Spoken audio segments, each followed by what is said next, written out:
yung kuryente.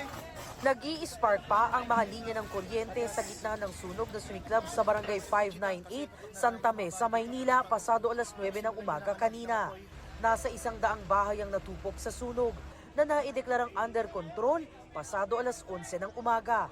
Maliit po yung entrada po ng papunta sa amin, kaya po wala pong agad nakapag-responde. Makitid pa rin yung daan. Pangalawa, yung mga bugso ng tao na mag-evacuate.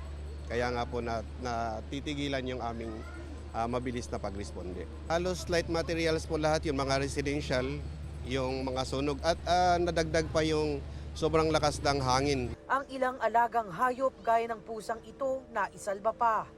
Pero ang alagang aso ni Len hindi na nailigtas. Yung aso namin, talagang sunog na sunog siya. Nandun lang po siya sa pintuan.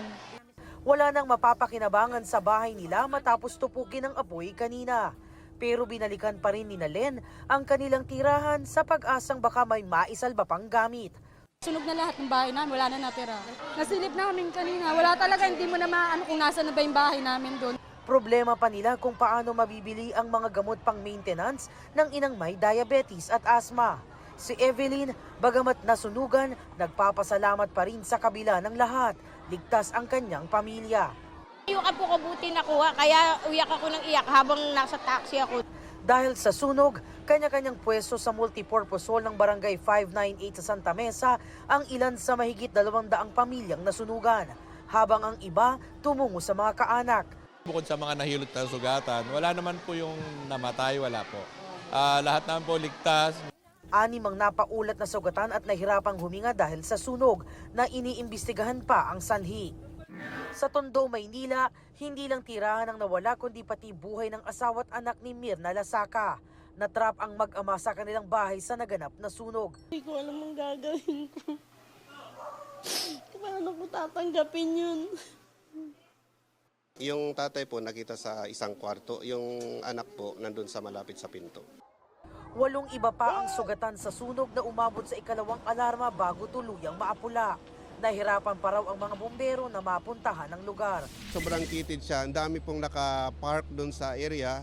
Pangalawa, yung mga nakakasalubong may mga bit-bit, may mga gamit na malalaki. Kaya ayun po, medyo natagalan, na-hamper po yung paglatag nila at saka yung pag-respond nila dahil sa mga parking at saka tao na nakakasalubong.